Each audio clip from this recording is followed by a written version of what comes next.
If you asked anyone at school, they'd tell you I was the quiet one. Not quiet because I didn't have things to say, but because in my house, speaking too much led to problems. Since my dad passed away, it was just me and my stepmother, Clarissa. And she wasn't the kind of woman who let things slide. Everything in her world had its place, a purpose, and rules. Especially rules. She never yelled. She never raised her voice. But somehow, her silence was more terrifying than any scream. I still remember the first time I was late coming home after curfew. I was 15. She didn't punish me then. Just placed a single white envelope on my bed with a typed note inside. You've broken house rule number 3. Respect the home schedule. Repercussions will follow if repeated. Kindly sign and return this slip. Like I was signing a contract. It wasn't just discipline, it was systematic. At 17, I thought I could finally push back. I thought I was old enough. I thought she'd ease up. But I didn't know what I was walking into. I didn't mean to break the rule. Okay, maybe I did. Just a little. I'd planned it for weeks. Clarissa had gone to her book club, and I had the whole house to myself. No suspicious glances. No random footsteps in the hallway. No white slips waiting on my pillow. I just wanted to feel like a normal teenager for once. So I did what I knew was forbidden. I snuck into her room. Clarissa's bedroom was off limits. Rule number 7. A woman's sanctuary is her castle. Do not enter without permission. But curiosity is a strange beast. I told myself I just wanted to see what was behind the tall mirrored wardrobe. That old thing always caught my eye. Elegant. Antique. With gold-lined carvings and a lock that never quite clicked shut. Inside, it was like stepping into another world. Dresses hung like paintings, elegant, laced, pristine. Silky slips in ivory and blush. Perfume bottles with glass stoppers. Long gloves. A velvet choker. A wide satin girdle with hooks and panels I couldn't even understand. And in the bottom drawer, stockings, heels, corsets.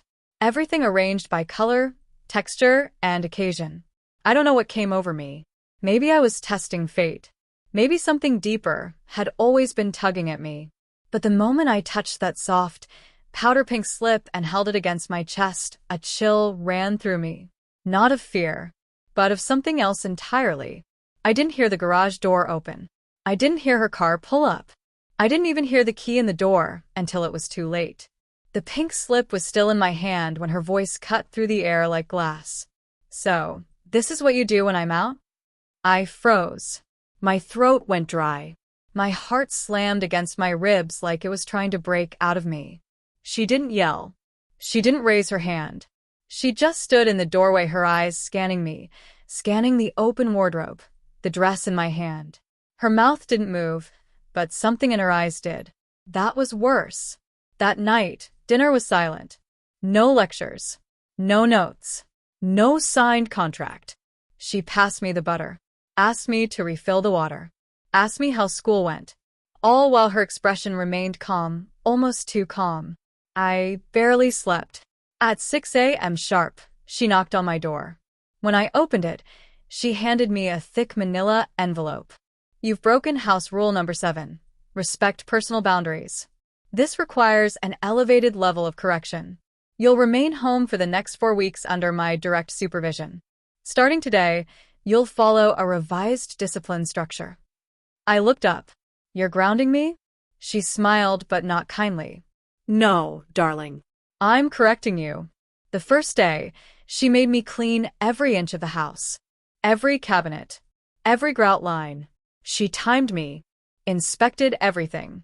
The second day, she took away all my clothes. No explanation. She just stood in my doorway with a laundry basket and said, "You're not allowed to wear anything that doesn't meet the revised household standard." What does that mean? I asked. She smiled again, cool and controlled. It means you'll be dressed appropriately. From now on, I decide what's appropriate. I didn't understand. Not yet. But I would. By the end of the week, she had removed the posters from my room, replaced my bedsheets, changed my alarm tone from a beeping sound to soft harp music. She brought in a new dresser, a full-length mirror, even a tiny vanity table with a cushioned stool. I didn't know what was happening, but it didn't feel like punishment. It felt like transformation. And I wasn't sure whether I should fight it or give in. I thought it was just grounding. I thought she was just being strict. But on the fourth morning, when she handed me the first uniform, I realized Clarissa's version of discipline had layers. She held it up neatly folded, a pressed white blouse with a Peter Pan collar, a soft gray wool skirt that fell just above the knees, opaque tights, and something that made my breath catch, a pale pink girdle. I blinked. This is for me? Clarissa tilted her head. You want to earn your trust back, don't you? I stood there stunned. She wasn't yelling. She wasn't even angry. She was calm, controlled, like this was just another rule in her system. Nothing abnormal. Just correction. I'm not wearing that, I whispered, eyes darting to the girdle. She raised one eyebrow. Then you'll stay in your room for the rest of the month. No electronics. No food outside scheduled mealtimes. No communication. My voice cracked. Why are you doing this? Because you broke boundaries. And the only way to learn respect, she said softly, placing the folded clothes in my arms, is to understand how it feels when yours are rewritten. She left the room without another word. It took me nearly an hour to put everything on. The tights alone were a nightmare. But the girdle, it was another world. It snapped at my waist with brutal precision, shaping me in unfamiliar ways. The tug, the resistance, the strange tightening across my stomach and hips, it wasn't painful, but it wasn't comfortable either. And yet, it held me. I stood in front of the mirror.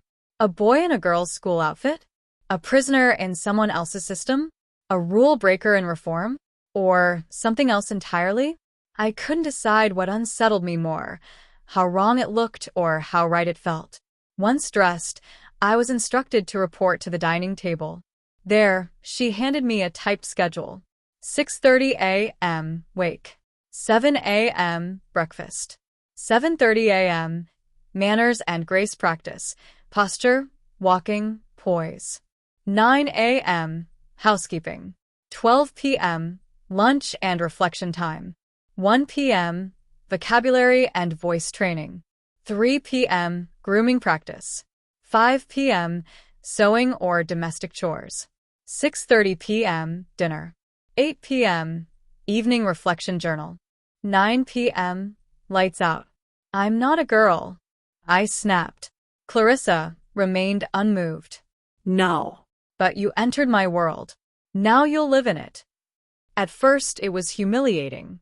She had me walk with a book balanced on my head, tied a ribbon between my knees so I wouldn't stride like a lumberjack. Taught me to sit, rise, and curtsy.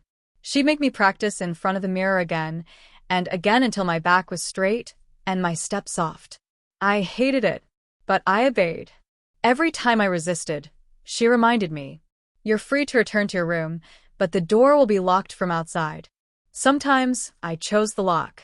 But the silence, the hunger, the loneliness always drove me back out. And so, day by day, step by step, skirt swishing around my thighs, I began to walk like she wanted. At night, I'd stare at my reflection. The boy I was still flickered underneath, but faintly. The outfits, the routines, the reflection in the mirror, they were becoming familiar. Not normal, but known. That scared me. One evening, while brushing my hair in front of the vanity, as instructed, I caught myself tilting my head, admiring the curve of my neck, the way the soft neckline of the blouse complemented my collarbones. I shook myself. No, I whispered. This isn't me. But then again, if it wasn't me, why did it feel so balanced? Clarissa introduced the wig in week 2. It's time to complete the look, she said, setting the box on my lap. I lifted the lid slowly. Inside was a glossy, shoulder-length brown wig with subtle highlights. It wasn't flashy. It looked realistic. Like it could belong to someone named Emily. Or Sophie. Or me. I fought it. I resisted. But she gave me the ultimatum again. Continue, or return to the locked room. And so, with trembling hands, I placed the wig on my head. Clarissa styled it for me. No boy's hair ever bounced like that, she said with a smile. And in the mirror beneath the soft makeup, the subtle blush she taught me to apply, I saw a version of myself I'd never imagined. A stranger. Or a secret I'd never let out? On day 18, I heard the doorbell ring while I was vacuuming in my skirt and apron. Clarissa rushed to the front window, peeked through the curtain, and turned to me quickly. Upstairs. Now. I didn't argue. I ran to my room, heart racing, the wig nearly slipping off. I crouched behind the bed as I heard the door open, polite greetings exchanged. It was her friend Monica, just dropping off a cake. I didn't breathe for 5 minutes. When it was over, Clarissa came upstairs. You are lucky, she said softly, readjusting my wig with a gentleness that almost felt maternal. But it's time we discuss something. My stomach dropped. What? She held up a dress. It was more elegant than the others. Silky. Pale blue. You need to be prepared next time. You may not have time to hide. After that, everything changed. Clarissa didn't ask me to dress anymore. She simply expected it. And I complied. Every morning, I shaved, styled my wig, painted my nails a soft neutral, wore the girdle like it was second nature.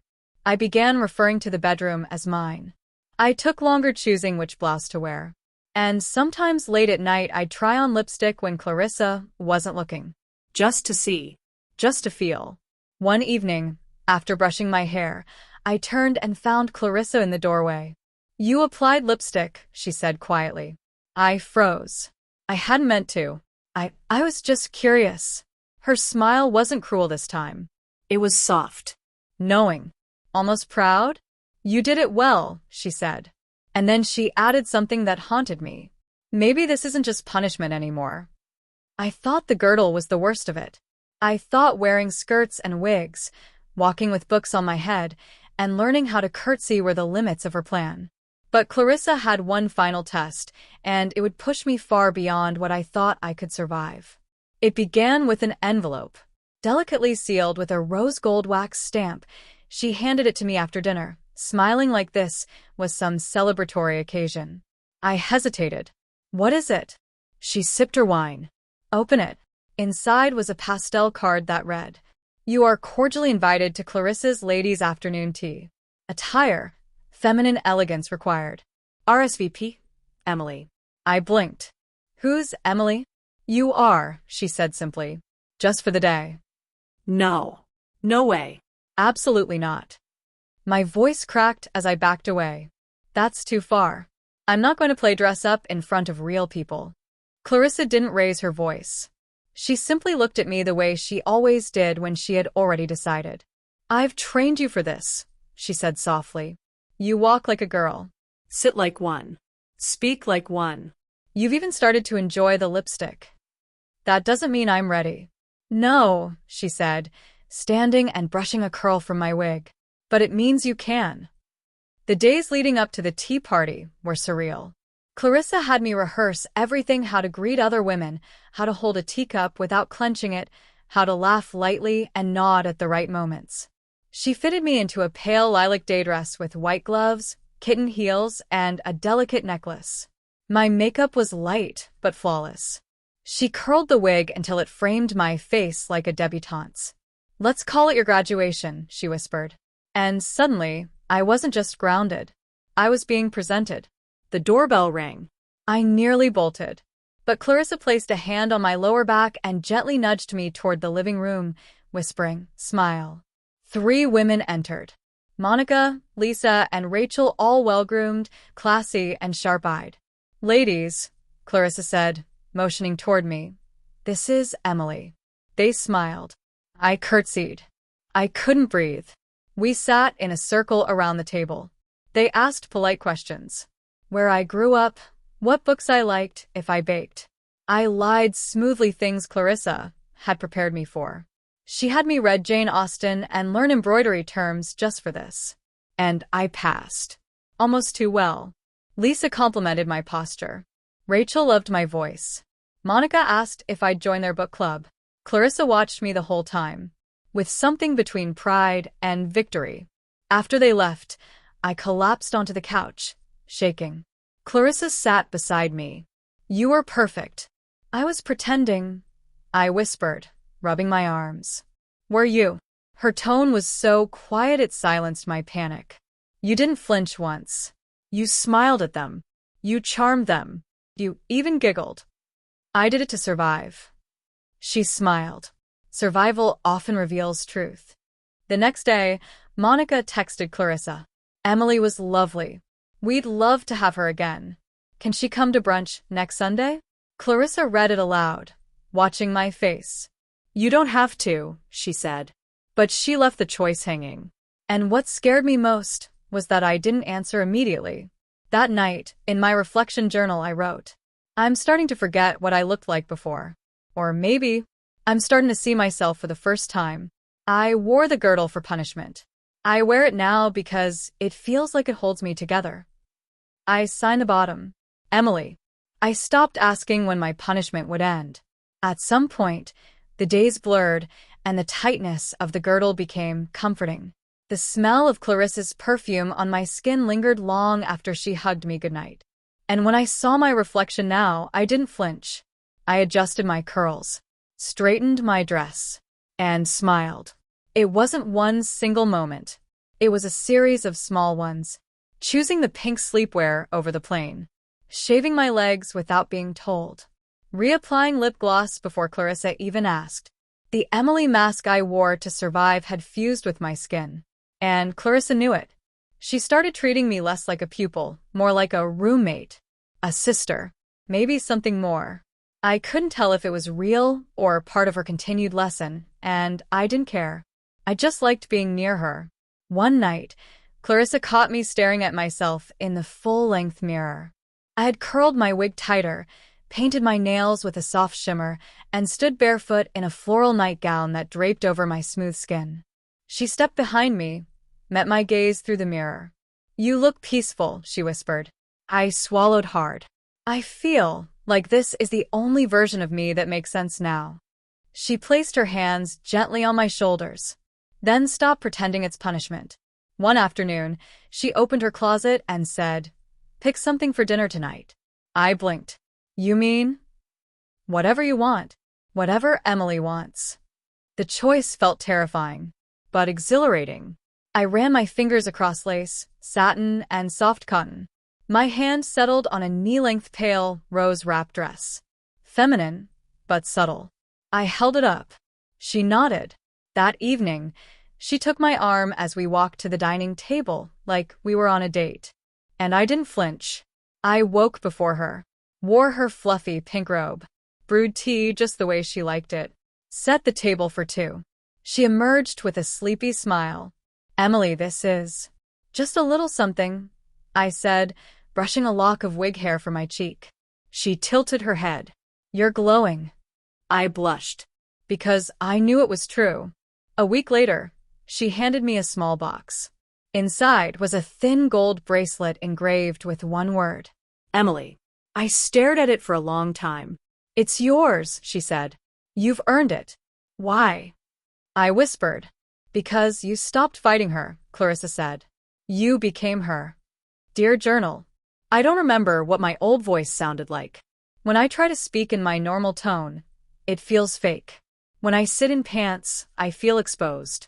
When I wear a dress, I feel safe. I used to wear the girdle because she made me. Now I tighten it myself, just to feel her hands around my waist. This isn't punishment anymore. It's home. Emily. Clarissa grew softer around me. She'd brush my hair longer than necessary. Her hugs lingered.